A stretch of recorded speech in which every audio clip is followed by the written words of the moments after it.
एक एसडीएम अधिकारी अपनी सहेली की शादी में जा रही थी। वो एक साधारण लड़की के कपड़ों में थी। न कोई सरकारी गाड़ी, न कोई सुरक्षा, बस एक साधारण लड़की की तरह मोटरसाइकिल चला रही थी। जब वह हसनाबाद शहर के पास पहुंची तो सामने एक पुलिस चौकी नजर आई। 3-4 पुलिस वाले चौकी के बाहर सड़क पर खड़े थे और बीच में इंस्पेक्टर प्रसेनजीत यूनिफॉर्म पहने खड़ा था। उसने लड़की को लाठी से इशारा करके रुकने को कहा। लड़की ने मोटरसाइकिल सड़क से उतारकर एक तरफ खड़ी कर दी। इंस्पेक्टर ने सख्त आवाज में पूछा, कहां जा रही हो?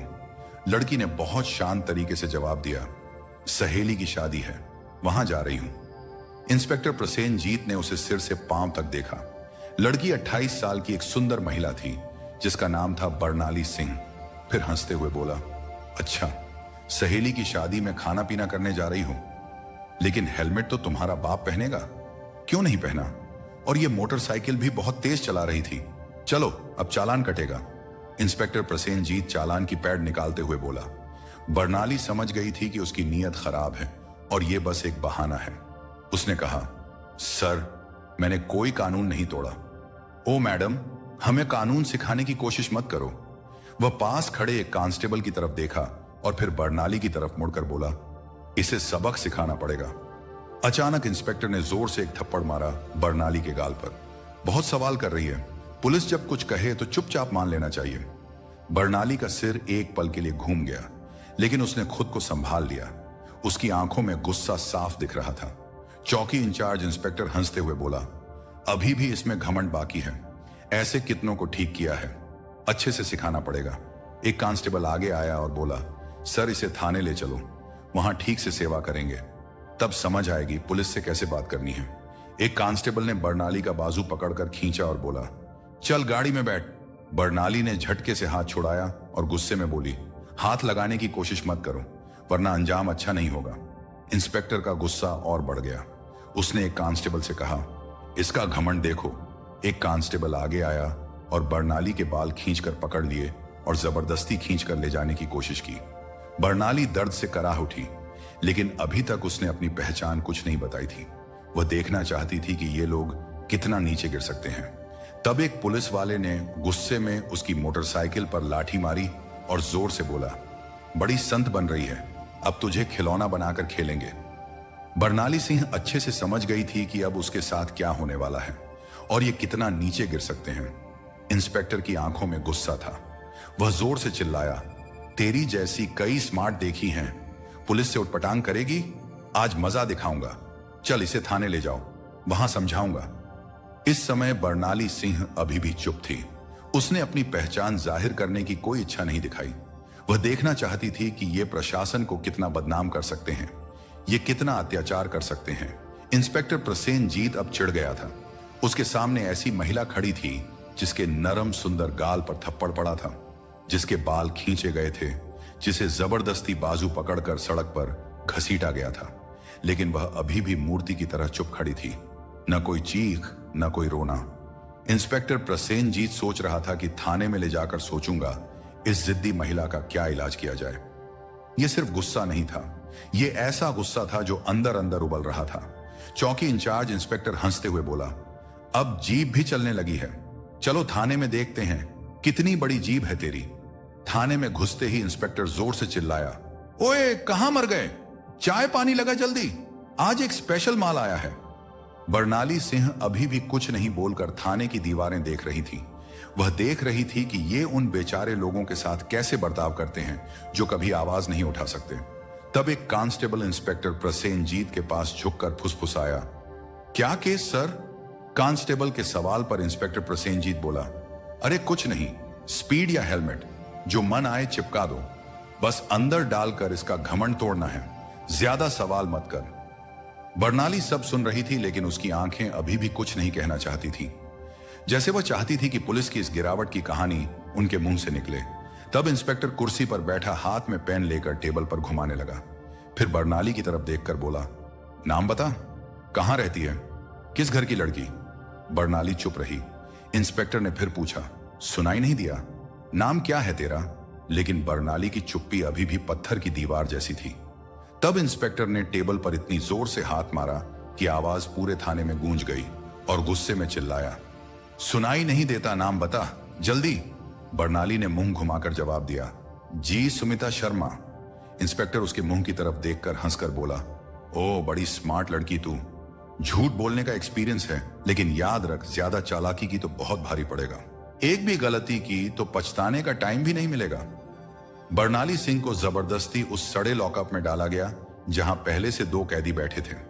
उनमें से एक ने बर्नाली की तरफ देखकर कहा, बहन तूने क्या अपराध किया? बर्नाली ने हल्की मुस्कान दी, लेकिन कुछ नहीं बोली। अब वह बस देख रही थी कि यह पूरा सिस्टम कितना सड़ा हुआ है। अगर एक एसडीओ को बिना वजह अंदर डाला जा सकता है तो साधारण लोगों की हालत कल्पना करना मुश्किल नहीं। बर्नाली अब उस सेल के कोने में बैठी थी, सब देख रही थी, सुन रही थी और हर काम समझ रही थी। इंस्पेक्टर प्रसेनजीत ने एक फर्जी रिपोर्ट बनाई और बोला, इस पर चोरी और ब्लैकमेलिंग का केस चिपकाओ। फाइल पर हाथ मारकर बोला, चलो जल्दी। एक कांस्टेबल ने पूछा, लेकिन सर प्रूफ के बिना? इंस्पेक्टर हंसकर बोला, इस थाने में प्रूफ लाया नहीं जाता, प्रूफ बनाया जाता है। कुछ देर बाद एक कांस्टेबल आया और बर्नाली के कंधे पर जोर से हाथ मारा। इंस्पेक्टर ने हाथ उठाया ही था कि तभी दरवाजे पर एक सख्त आवाज सुनाई दी, रुको। सबने मुड़कर देखा तो दरवाजे पर सीनियर इंस्पेक्टर संजय वर्मा खड़े थे। उनकी साख दूसरों से थोड़ी अच्छी थी। उन्होंने अंदर देखा और महिला की हालत देखकर माथे पर बल पड़ गए। पूछा, यह सब क्या हो रहा है? प्रसेनजीत हंसा और बोला, कुछ नहीं सर, एक सड़क की लड़की ज्यादा दिमाग दिखा रही थी, सबक सिखा रहा हूं। संजय ने बर्नाली को अच्छे से देखा। उसका बर्ताव साधारण महिला जैसा नहीं लग रहा था। पूछा, इसका अपराध क्या है? प्रसेनजीत घबरा गया, बोला, सर चेकिंग में बदतमीजी की थी। संजय को कुछ शक हुआ।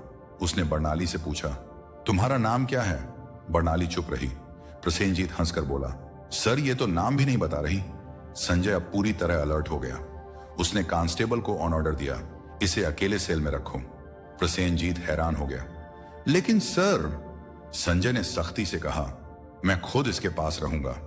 उसके ऑर्डर पर बर्नाली को दूसरी सेल में बंद किया गया, जो पहले वाली से भी ज्यादा बदबूदार और अंधेरी थी। बर्नाली ने चारों तरफ नजर दौड़ाई। एक कोने में टूटी टेबल पड़ी थी और पास में जंग लगा लोहे का रॉड। अब वह उस गंदे सिस्टम का असली चेहरा और करीब से देख रही थी। हर पल उसकी आंखें समझ रही थीं कि कानून सिर्फ फाइलों में सिमट गया है। तब एक कांस्टेबल दौड़कर आया और बोला, सर बाहर एक बड़ी गाड़ी खड़ी है। प्रसेनजीत चौंक गया। पूछा, कौन सी गाड़ी? कांस्टेबल घबराकर बोला, सर सरकारी गाड़ी।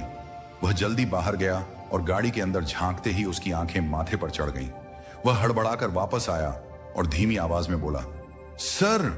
प्रसेनजीत चिढ़कर बोला, क्या हुआ? कौन आया? कांस्टेबल कांपते हुए बोला, सर कमिश्नर साहब आए हैं।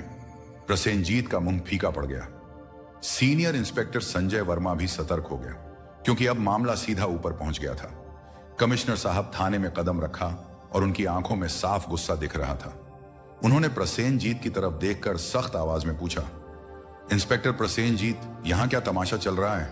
प्रसेनजीत घबराकर बोला, कुछ नहीं सर, बस एक छोटा केस। कमिश्नर साहब ने टेबल से फाइल उठाई और ध्यान से पढ़ी।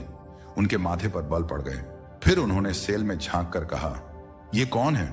सर इस महिला पर 420 और धोखाधड़ी का केस है। कमिश्नर साहब ने पूछा, तुम्हारे पास प्रूफ है?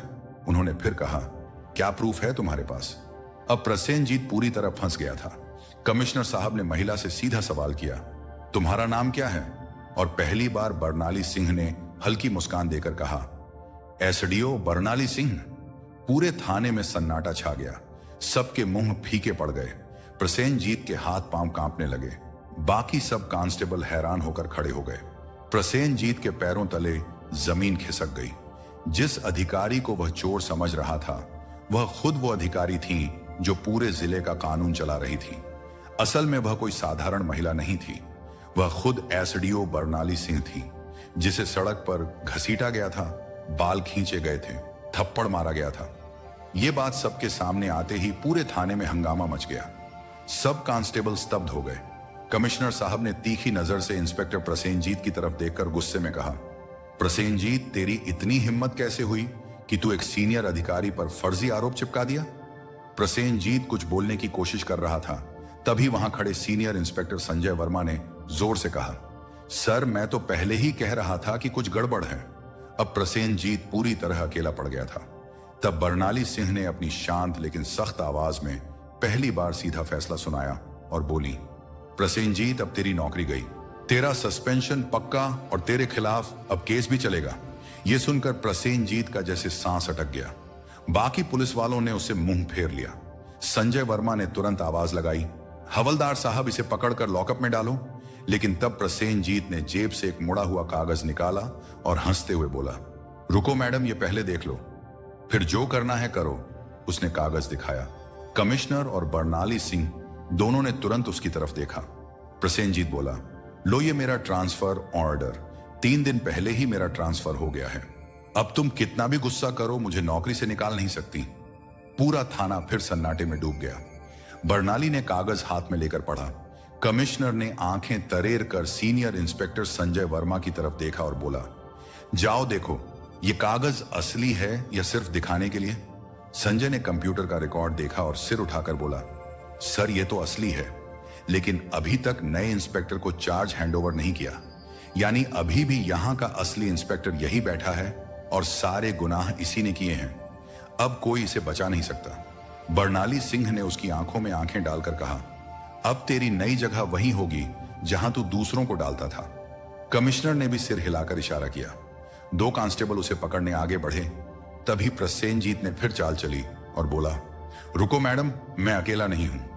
तुम्हें क्या लगता है पूरा दोष सिर्फ मेरा है? फिर उसने थाने के बाकी पुलिस वालों की तरफ इशारा करके बोला, ये सब मेरे साथ हैं, ऊपर तक सब शामिल हैं। कुछ पुलिस वालों के मुंह का रंग उड़ गया। सीनियर इंस्पेक्टर संजय वर्मा ने हालात समझकर एक एक करके देखना शुरू किया। बरनाली सिंह ने कमिश्नर की तरफ देखकर कहा, अब पूरे थाने को साफ करना पड़ेगा, कोई नहीं बचेगा। कमिश्नर ने भी कहा, जैसा हुक्म मैडम, अब एक एक का हिसाब लिया जाएगा। यह बात मुंह से निकलते ही थाने में जैसे बिजली गिर गई। थाने के बाहर कुछ पत्रकार चुपचाप खड़े थे, जिन्हें पहले से शक था कि थाने में कोई बड़ा गड़बड़ चल रहा है। जब उन्हें खबर मिली कि पूरा थाना लाइन हाजिर किया गया है, तो उन्होंने मोबाइल से खबर फैलानी शुरू कर दी। एक चमचमाती गाड़ी थाने के सामने आकर रुकी। दरवाजा खुला और खुद एसपी साहब बाहर निकले। चारों तरफ देखा तो सबके मुंह लटके हुए थे। थाने के सब अधिकारी एक तरफ खड़े थे और एसपी साहब बोले, यहां कब से तमाशा चल रहा है? लेकिन कमिश्नर और थाना इंचार्ज पूरी तरह चुप खड़े थे।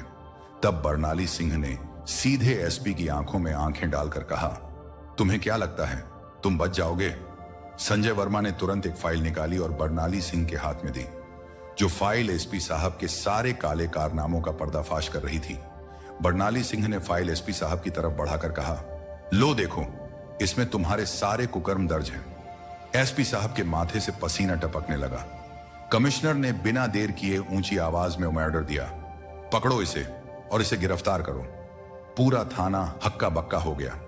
इतने बड़े अधिकारी को पहली बार इस तरह खुले में चैलेंज किया गया था। एसपी की गिरफ्तारी के साथ पूरे जिले में तूफान आ गया। मामला दिल्ली तक पहुंच गया। मुख्यमंत्री तक खबर पहुंची और वहां से सीधा ऑर्डर आया कि जिले में जितने अधिकारी मिलकर गड़बड़ कर रहे थे, सबको पकड़कर अंदर डालो।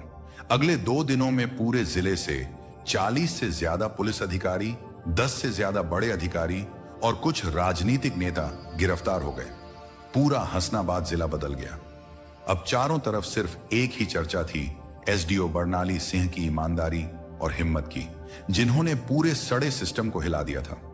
अब प्रशासन में एक नई रफ्तार थी, एक नई सोच थी और सबसे बड़ी बात एक डर था कि अब कोई नहीं बचेगा। बरनाली सिंह का काम खत्म हो गया था।